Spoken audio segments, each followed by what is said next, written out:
Good morning everyone, welcome back to our channel. সবাই কেমন আছে? আশা করি সবাই ভালো আছে। আমিও খুব খুব খুব ভালো আছি। তো চলো নতুন একটা সকালের সাথে নতুন একটা ব্লগের সাথে দিনটাকে শুরু করি।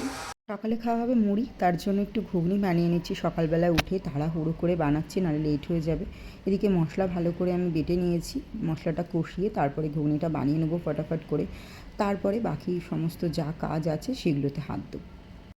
কালকে আলপনাগুলো একটু ভালো করে পরিষ্কার করতে হবে, ভাবছি একটু জল ঢেলে দেবো, ঢেলে দিয়ে তারপরে ধুয়ে দেবো, কারণ না হলে পরিষ্কার হবে না, জানো তো। এটা মুছলে পরে না কেমন একটা সাদা সাদা ছোপ হয়ে থাকবে।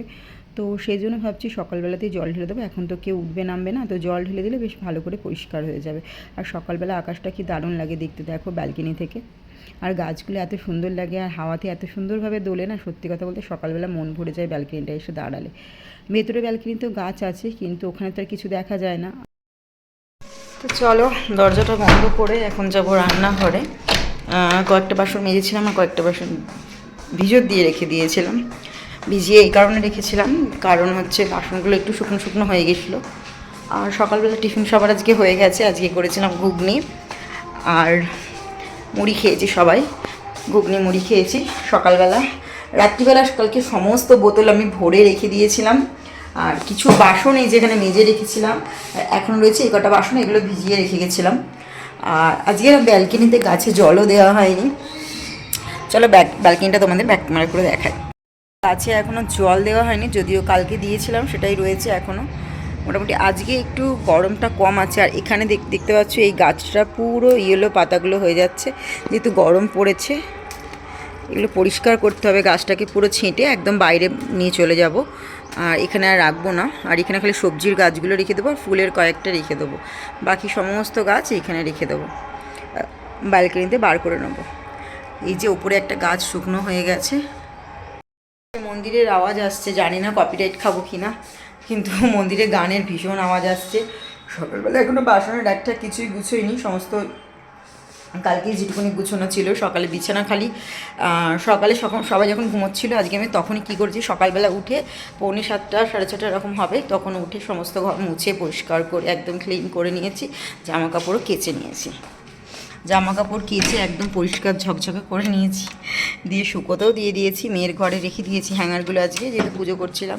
আর এখন আমি তুলবো বিছানাটা, তারপরে বাসনগুলো মাজতে যাব, কারণ বাসনগুলো না মাজলে হবে না। তো চলো বিছানাটা আগে তুলে নিই, কারণ বিছানা যদি না গুছোয় না কোনো কাজ আমার হবে না, সমস্ত কাজ পড়ে থাকবে। কালকে এই জামা কাপড়গুলো সব পাট করে চেয়ারে ভরে আর চেয়ারটাকে টেনে নিয়ে চলে এসেছি। তো এটা এখন এখানে রয়েছে। আর জামা কাপড় কটা ইস্ত্রি করতে হবে, ইস্ত্রিটাও গরম করতে হবে। দেখি পার্সেলওয়ালা এসছে মনে হয়। পুঁটলিটা ছোটো দেখলেও এর মধ্যে কিন্তু 26-27 পিস মতন নাইটি রয়েছে। তো 26-27 পিসটা অনেকটাই। তো সেই নাইটির পার্সেলগুলো এসেছে, যেহেতু আমি নাইটি সেল করি, তো প্রতি মাসে অল্প অল্প করেই এখন আনছি, যেহেতু গরমকাল। একবারে আনছি না, যতটা বিক্রি হচ্ছে আবার কিছুটা আনছি, কারণ গরমকালে ভীষণ নাইটি লাগে মানুষের, আমার নিজেরও লাগে।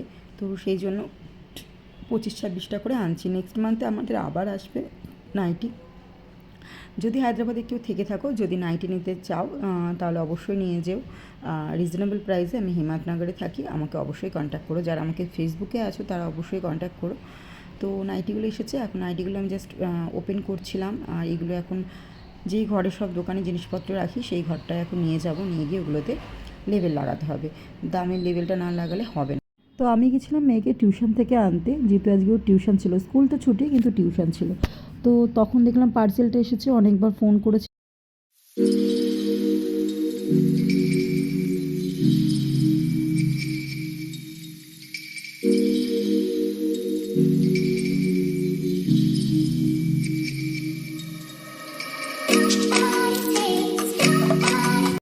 এই খাবারগুলো এসেছিলো, লুচি মেয়েছে সাঁটালো, আর এখানে এই যে চাল এইটা এগুলো সব দিয়ে গেছে।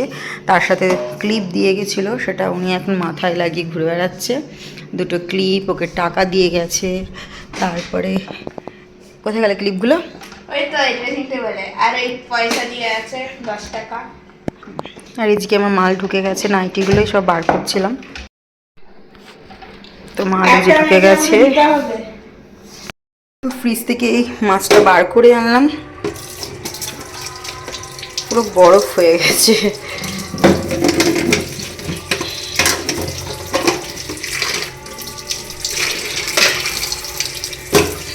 তো পেটির মাছগুলো রেখে দিয়েছিলাম, তো ঝিঙে দিয়ে আজকে মাছ দিয়ে ঝোল করব। সবাইকে জানাই রামনবমীর অনেক অনেক অনেক শুভেচ্ছা। সকলে ভালো থেকো, সুস্থ থেকো, সকলকে ভালো রাখার চেষ্টা করো। যদি ভিডিওগুলো ভালো লেগে থাকে অবশ্যই আমার চ্যানেলটাকে সাবস্ক্রাইব করো। তো চলো ভিডিওটা দেখতে থাকো, কি কি হতে চলেছে, আজকে কি রান্না করছি পুরো দেখতে থাকো স্কিপ না করে। আমি আজকে কী রান্না করছি তোমাদেরকে অবশ্যই দেখাবো। একটা হালকা ফুলকা ঝিঙে দিয়ে ঝোল করব মাছ দিয়ে। তো রেসিপিটা আর কী আর বলবো বলো, অন্য সময় কোনো ভালো কিছু রেসিপি আমি তোমাদের সাথে অবশ্যই শেয়ার করব। তার জন্য আমার চ্যানেলটাকে সাবস্ক্রাইব করে রেখো, পাশে থাকা বেল আইকনটাকে টাং করে বাজ দিয়ে যেও, তাহলে সবার আগে নোটিফিকেশান তোমাদের কাছে পৌঁছে যাবে। আমি যখনই ভিডিও পোস্ট করবো সেই নোটিফিকেশানটা তোমাদের কাছে যাবে। তো চলো ভিডিওটা দেখতে থাকো। তো বিকেল হতে না হতে বৃষ্টি পড়া আরম্ভ হয়ে গেছে, এক ফোঁটা বৃষ্টি পড়ছে আর গাছের পাতাগুলো ভীষণ সুন্দরভাবে দুলছে, আর তা দেখে আমার মনটা আরও সুন্দর হয়ে যাচ্ছে। সত্যি কথা বলতে আমার মনটা ভীষণ ভালো হয়ে যায় যদি গাছের পাতাগুলো নড়ে, বেশ বৃষ্টি পড়ে, ভীষণ ভালো লাগে। বৃষ্টি আমার খুব পছন্দের। তো চলো ভিডিওটা আমি আজকে এখানেই শেষ করলাম। সকলে ভালো থেকো এবং সুস্থ থেকো, সকলকে ভালো রাখার চেষ্টা করো। দেখা হচ্ছে আবার একটা নতুন ভিডিওর সঙ্গে। আর হ্যাঁ, ভিডিওটা ভালো লাগলে একটা লাইক করে দিয়েছেও, আর চ্যানেলটাকে সাবস্ক্রাইব করতে কিন্তু ভুলো না।